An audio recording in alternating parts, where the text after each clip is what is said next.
Hey, I'm Mark Stevens. Welcome back to the No State Project channel. I know it's been a few weeks, but hey, such is life. It's very difficult to be able to make the videos.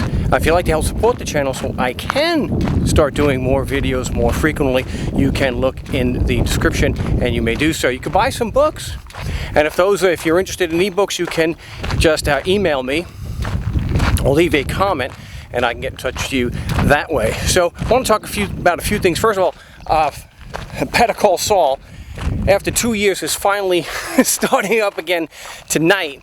So really happy for that. So if you're not a fan or you don't follow Better Call Saul, definitely start to do that. Some excellent legal courtroom type scenes that are very, very realistic, very true to the way things do go in court. So definitely check that out. I know I've been waiting for the final season 2 years, so it's that good. Usually with a TV series, you just say, fungal, and you move on. Not with Better Call Saul. So today, talk about a couple things. To really, look at where I am today. They're going to be building here, so they're tearing down. It was a massive dairy, and they're going to be tearing that down. They're doing a lot. There was a house right there. They've already torn that down. Oh, what's nice is that they can't build over here next to the houses because of the electric wires, these towers. But what I want to talk about, confirmation bias, because I know that a lot of people that at least used to follow the channel, a lot that still do, the very vocal ones on the channel, don't really see eye to eye with me too much on big picture type stuff. Think that I'm some kind of paid shill, which is absolutely ridiculous. Look at the production value. This screams shill, doesn't it? Well, confirmation bias, that's where we already have our mind made up, we already have our beliefs, and we're only going to look at evidence or facts or stories that are in line with that. So anything that contradicts that, it's fake news. Well, a big purveyor of fake news, if you will, or things that just are not true, is of course Alex Jones. I don't like them putting chemicals in the water that turn the friggin' frogs gay. Do you understand that? Serious crap. So Alex Jones, his InfoWars, his company, has filed for bankruptcy because he's being sued by families who lost children in Sandy Hook, and because of his broadcast, his fans, his media team also constantly hounding the parents, the families who lost children. He's being sued into oblivion because of that. So being a rich douchebag, he's trying to save his property, and that's what rich companies do. The Sacklers did the same thing when they got sued finally for the opioid deaths. So he's not going to be paying out anything. Rich people typically don't suffer any kind of punishments. But if you're poor, holy crap.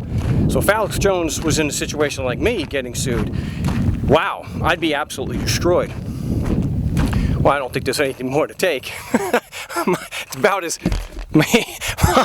barren as this land over here, so there's actually nothing to take from me. But the point being, if you're poor, if you're not rich like Alex Jones, you don't get to pay high-priced lawyers and use the legal system, which is designed to protect the rich, to escape any kind of consequences for your actions. So, despite all the damage he has caused through his broadcast, chances are he's going to retire an extremely rich man. People still continue to send him money. He continues to still sell his supplements and whatnot and all the crap on his website, despite being so-called banned from so many media platforms. As far as the confirmation bias, again, we all have it to a degree, and it really helps if you want to be logical, you want to live your life based on objective reality and on principles of logic and reason. You want to be aware of any kind of confirmation or cognitive bias that we may have. Now, I'm still an anarchist regardless of what I'm still an anarchist regardless of what some of the loudest commenters and most consistent commenters say. And that gives me an inherent bias being an anarchist, that I see that government is, well, it's immoral as an organization. That forcing people to pay you is just wrong. And the reason why they can abuse us and keep getting away with it is because we're forced. You see what happened with Trump and his lawyers? Doesn't matter how much damage that they've caused, they still walk free. Yeah, a couple of them lost their legal law license. That's some. And some of them are being sued for quite a lot of money, billions. But by and large, they're going to retire, they're going to walk off into the sunset, and they're going to be rich. They're always going to be rich. So they won't be affected that way. And how even in New York, they decided not to indict Trump, even though there's a mountain of evidence that he's admitted to. So I know that I have an inherent bias. When I see a story such as a police shooting, especially when it involves an unarmed black male, then my bias kicks in, and I automatically assume, based on nothing but, and this is inductive reasoning, not as good, but I initially will think that the cop is automatically guilty. Now, you have to set that aside, okay? You have to realize you have a cognitive bias, confirmation bias, of course, and you got to look at the actual facts, because not every police shooting is unjustified. Typically, they are. I will say that if there's no body cam footage, then I think we can presume that the cop is guilty. And what the cop is going to say about the situation, he's going to be lying. But that's a bias I have, I know, and I know when I look at stories in the media, I have to take that into account. I have to look at the facts. You want to be logical. So just because I believe the basis of government to be unethical, that if they're there to protect life, liberty, and property, that they shouldn't be the first ones violating that. But they are. But that doesn't mean that literally everything people in government say is false. I will say that the higher up, the elected officials, so-called, almost every word that comes out of their mouth tends to be a lie. But is everything a lie? Is everything politics? Now, you could say someone like Donald Trump and his English counterpart, the Prime Minister, Boris Johnson, you can confidently say, based on experience, that almost 100% of what they're saying is a provable lie. But that doesn't mean we can generalize, because a generalization is just another logical fallacy. We can't just overgeneralize. We have to look at each situation on its own merits. It's just like people saying Fox News is all fake. It's not. The opinion stuff is almost 100% fabricated. I'll give you that. But when they actually are reporting on news stories, yeah, not so much. Some are, some are not. Same thing with CNN. Just because a news agency fabricates a story or does something wrong doesn't mean that every single thing is fabricated. So they're reporting that Alex Jones's report is filing for bankruptcy. And that's easily provable. You can go and those documents are publicly available. If they're lying, you'll be able to show a docket without Alex Jones on there. But you should be able to go on, especially if you have a paid service, you can show that Alex Jones or InfoWars, that bankruptcy was filed. So it just leads me to what I want to really discuss here, what's important. Not the beautiful scenery that I'm passing. And it's this idea that, and this has been going on for over 2 years now, that there is no actual pandemic, it's all fake. We've been through all sorts of stripes with this QAnon crap. And it goes from 5G, that it was caused by 5G. And then it's just the flu. So there are different stripes of these ridiculous QAnon things. And it doesn't matter whether you agree that you're a QAnon follower or not. If you're talking about 5G, you're talking about all this stuff. If you're talking about Trump being reinstated, all these theories are fake. None of them are true. So I think people have the idea that just because I'm an anarchist, I automatically buy QAnon type stuff, hook, line, and sinker. Now, I am aware that there are false flags. Do I believe Sandy Hook was a false flag? No, of course not. Just like I've mentioned on the show many times, people came out 10 years ago, whenever it was, the San Bernardino terrorist attack was actually a false flag. And I actually have family, which I mentioned. This is not new stuff. I'm not covering new ground like I am now. I have family that was on the ground and had blood from real victims. He's a paramedic in San Bernardino. I actually know the mayor of San Bernardino, who was mayor of San Bernardino at the time. I think he was mayor at the time. He actually lives in this neighborhood now,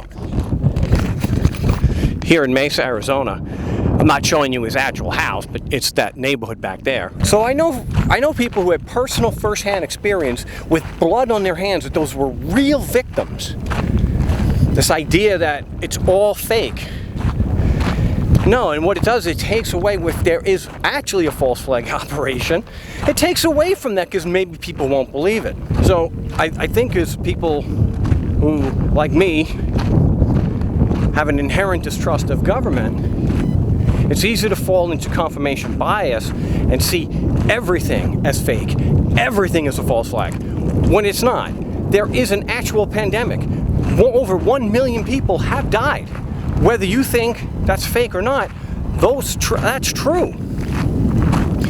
The vaccine is safe, proven to save lives. I had a friend that died 6 months ago, refused to get vaccinated. 55-year-old adult man, dead, because it's just a flu. So these things are real.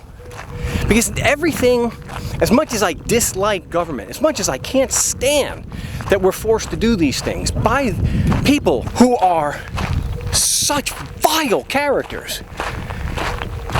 People like Boris Johnson, people like Donald Trump, Hillary Clinton, people like Nancy Pelosi, people who are vile criminals.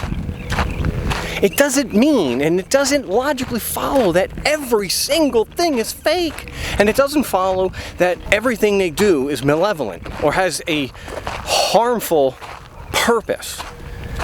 I know it's a hard pill to swallow because I used to be there.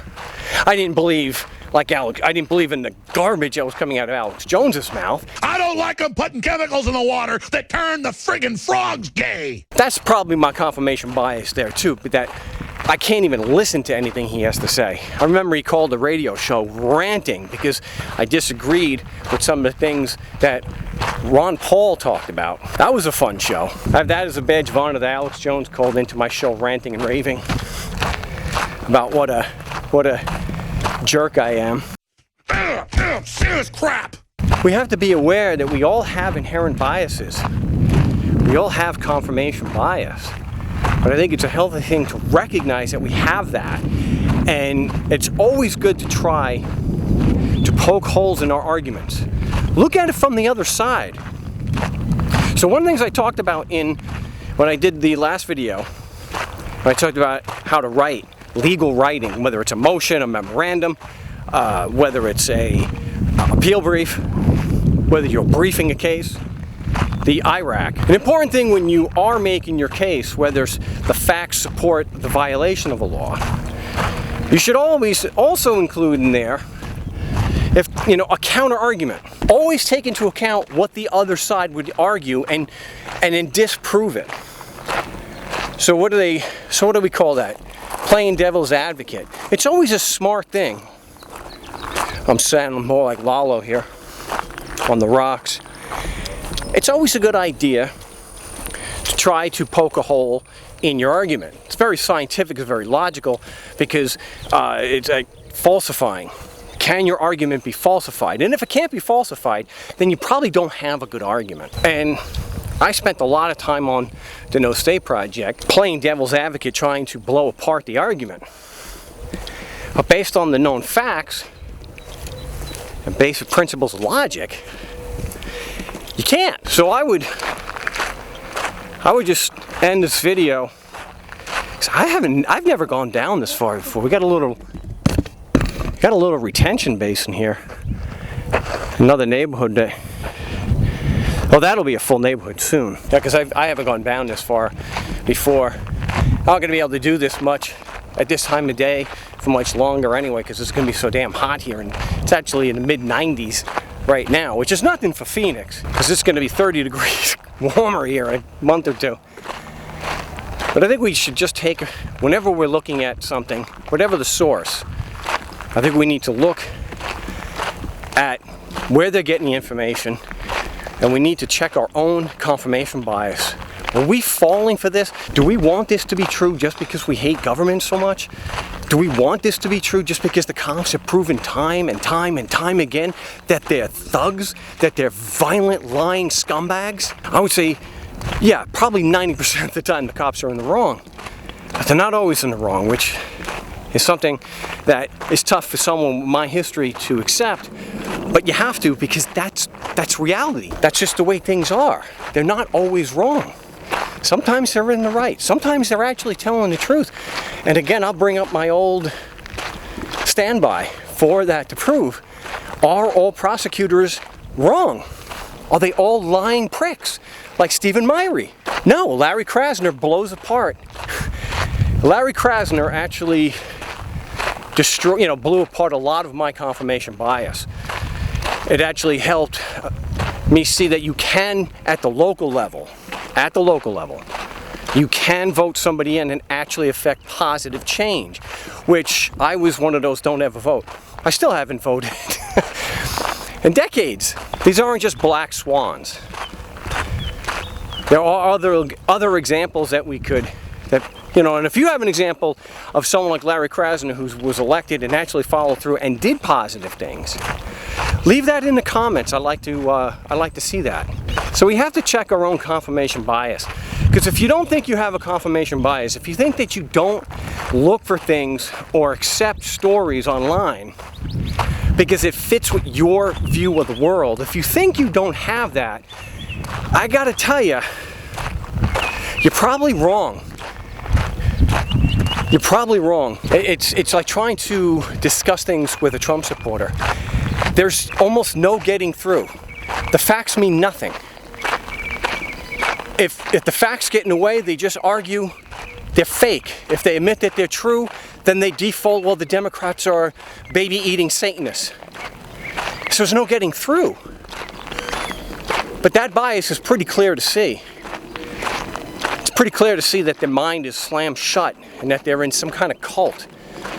And they're not ever going to examine whether they have any kind of confirmation bias, any kind of cognitive bias. But I would say anybody who's watching this video, keep that in mind. Question and treat your argument as just that. And you can admit that you're wrong. Hey, I was wrong many times. I used to think never, never vote. The facts had to change my mind. I had to change my mind to conform with the facts. I used to eat meat, and for almost 7 years now, I saw the light, thanks to Bill and EO, that the facts were not conforming to my principle. And I wanted to be more consistent with the principle. So that's going to do it for this particular video. Check our own confirmation bias. Recognize that we're going to have that. And it's not a personality flaw. We all have that. That's the way we're wired. That's the way we do things. But if we want to have growth, if we want to be more in line with the facts, and be logical and live our lives based on reason, then we have to recognize that, and we have to have that as a part of whenever we're listening to or hearing a story about something. Are we going to accept this or reject it based on our own present views of the world? Maybe if some more did that, we'd have less angry comments on this channel directed at me, like I'm some kind of shill for George Soros. Which, again, this is about the most production value I can afford here. So I'll end there. And if you'd like to help the No State Project channel, like to give me a hand, look in the description, and there are a few ways that you can help support the channel so I can do more videos more frequently. Again, as always, thanks for watching.